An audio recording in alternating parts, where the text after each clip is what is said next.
Hello students, तो अब देखते हैं हमारा क्वेश्चन नंबर 11। तो ये भी हम दो मेथड से कर सकते हैं। तो आप यहाँ पे देखो, अगर मैं इस तरह से इसको अरेंज कर दूं कि एल्जेब्रिक फॉर्म जो है वो एक साथ लिख दिया और ये इनवर्स ट्रिग्नोमेट्रिक फंक्शंस को मैंने अलग लिख दिया, तो ये भी आपका क्या हो रहा है, दो फंक्शंस का प्रोडक्ट है। तो ये आपका क्या होगा, इंटीग्रेशन बाय पार्ट से हम इसको सॉल्व करेंगे। तो देखते हैं किसको फर्स्ट लेते हैं किसको सेकंड लेते हैं। तो ILATE आइलेट। तो आप यहाँ देखो, इनवर्स ट्रिग्नोमेट्रिक फंक्शन जो होगा हमेशा फर्स्ट नंबर पे आता है, तो ये आपका फर्स्ट है और ये आपका यहाँ पर सेकंड है।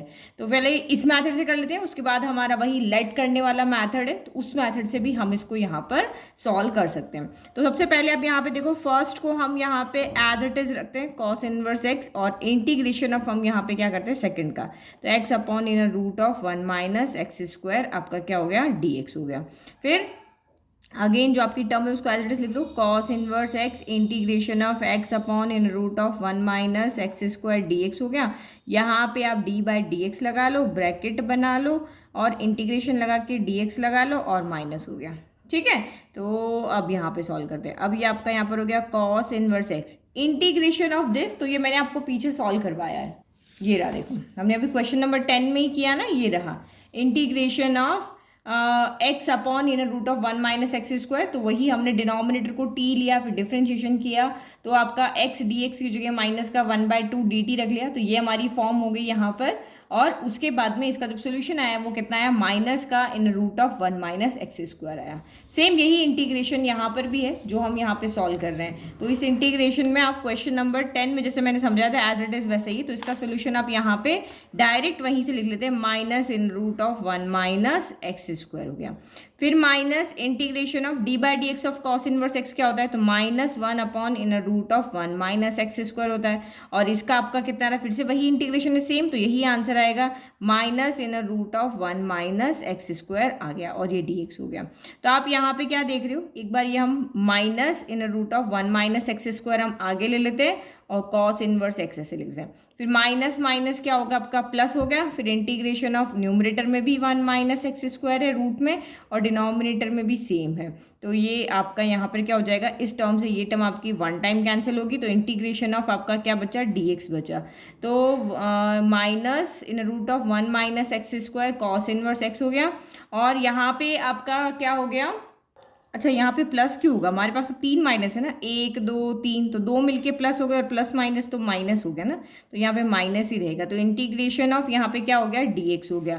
तो आपका इंटीग्रेशन ऑफ dx आपका यहाँ पर कितना हो जाएगा, तो x हो जाएगा 1 minus x square cos inverse x minus x plus आपका c हो गया। तो यहाँ से आप क्या कर लो, माइनस कॉमन निकाल लो, तो ये हो गया 1 minus x square cos inverse x plus x plus आपका सी हो गया। This is your final answer. तो इजी है, ये मेथड भी आपका बहुत इजी है, बस आपको इसको, ये वाला टर्म हमने कितनी बार कितने ही क्वेश्चंस में सॉल्व किया है। अब इसका सेकंड मेथड हम यहाँ पे देखते हैं।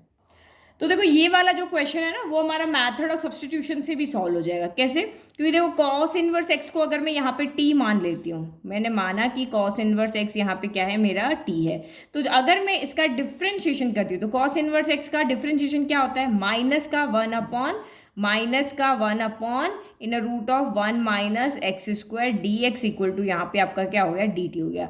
जब हमने यहाँ पे क्या किया, इसको डिफ्रेंशिएट किया विथ रेस्पेक्ट टू x की फॉर्म में, तो देखो 1 अपॉन, इसको मैं यहाँ पे ऐसे लिख सकती हूँ, देखो I equal to integration of 1 upon in root of 1 minus x square into x into आपका यहाँ पर कॉस इनवर्स एक्स dx हो गया। तो देखो 1 upon in root of 1 minus x square dx equal to dt, तो ये माइनस इधर भेज देते, तो 1 upon in root of 1 minus x square dx equal to आपका कितना हो गया, माइनस का dt हो गया। तो इसकी वैल्यू मुझे पता है, यहाँ पर x की वैल्यू मैं यहाँ से लिख सकती हूँ, x की वैल्यू मेरी यहाँ से कितनी आ जाएगी, कॉस इनवर्स इधर आ जाएगा, तो x इक्वल टू आपका कितना हो गया, कॉस t हो गया। ठीक है, तो x की वैल्यू मुझे पता है, कॉस इनवर्स x को मैंने t माना है, तो मुझे मतलब यहाँ पे सारा फंक्शन जो मेरा वो t की फॉर्म में चेंज हो जाएगा, तो हम इसको इजीली इंटीग्रेट कर पाएंगे। तो नाउ I इक्वल टू, सबसे पहले इसकी वैल्यू रखते हैं माइनस का dt, तो माइनस आगे ले लिया, dt मैंने यहाँ लिख दिया। फिर x की जगह क्या रखेंगे, तो आप यहाँ पे रखोगे cos t रखोगे, और dx की जगह पे क्या रखोगे, अच्छा dx तो हमारा, ये तो पूरा हमारा हो गया ना माइनस का dt, इसकी वैल्यू होगी cos इनवर्स x की जगह हमने रखा यहाँ पर t रख दिया। तो दो फंक्शन आपके यहाँ पे हो गए cos t और t हो गया। तो दो फंक्शन किस फॉर्म में, प्रोडक्ट फॉर्म में, तो वही ILATE हो गया। तो ये आपका एल्जेब्रिक फॉर्म हो गया। चाहे अगर ओनली x होता तो एल्जेब्रिक फॉर्म ही तो हुआ, और ये ट्रिग्नोमेट्रिक हुआ। तो पहले कौन आ रहा है, एल्जेब्रिक आ रहा है, तो ये आपका फर्स्ट होगा, ट्रिग्नोमेट्रिक बाद में आ रहा है, तो ये आपका यहाँ पर सेकंड होगा। तो हम इसको इस मेथड से भी सॉल्व कर सकते हैं। तो ये आपका माइनस को अभी हम बाहर रख देते हैं, फर्स्ट को एज इट इज रखना है, integration of cos t dt हो गया। सेम यहाँ पे भी फर्स्ट को एज इट इज रखना है, integration of cos t dt हो गया। फिर यहाँ पे आपको d/dt लगाना है, ब्रैकेट बनाना है, इंटीग्रेशन लगाना है, अगेन dt लगाना, और ये माइनस हो गया। तो नाउ i इक्वल टू कितना हो गया, माइनस हमारा भी बाहर ही है, t integration of cos t कितना होता है, तो sin t होता है, ठीक है। फिर माइनस आपका integration same d/dt of t 1 हो गया, इंटीग्रेशन ऑफ cos t कितना हो गया, तो sin t हो गया।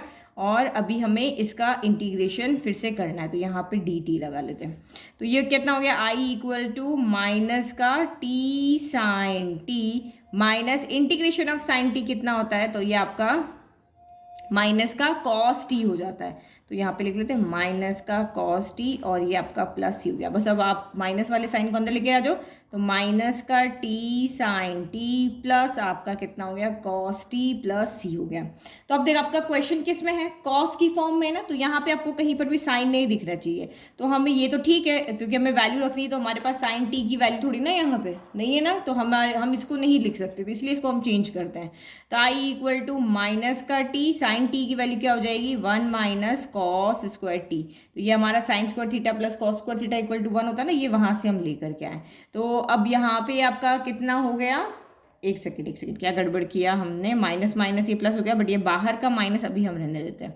अब हम बाहर का माइनस अंदर लेके आए, तो ये माइनस का ये हो गया, और ये माइनस प्लस माइनस का कॉस टी प्लस आपका सी हो गया।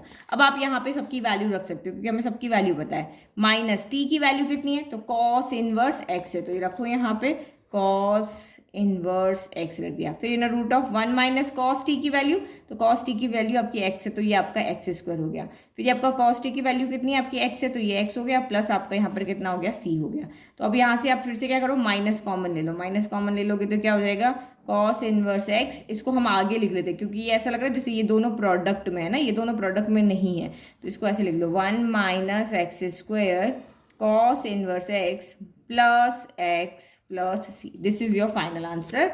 तो देखो पीछे भी आपका यही आंसर है, ये देखो सेम आंसर है ना। तो आप दोनों में से किसी भी एक मेथड से इसको सॉल्व कर सकते हो। चाहे तो आपको ये बाई पार्ट मेथड ही याद रखना है, तो मैंने हर एक क्वेश्चन में आपको दोनों मेथड बताए हैं, चाहे वो बाई पार्ट मेथड हो, चाहे वो आपका सब्सटीट्यूशन वाला मेथड हो, कि हम इसको कुछ टी में मान लें और इसको इन्वर्स को यहाँ से हटा दें और सिंपल फॉर्म में इसको चेंज कर लें। तो चाहे एक मेथड आप दिमाग में रख लो, दो रखोगे तो कन्फ्यूज हो जाएगा। चाहे तो आप ये वाला मेथड दिमाग में लगो, बट ये साइन इनवर्स कॉस इनवर्स में ही लग रहा है, बाकी सब में आपका बाय पार्ट मेथड ही यहाँ पर लग रहा है। तो ये भी मेथड ईजी है, वो भी मेथड आपका यहाँ पे बहुत ईजी है।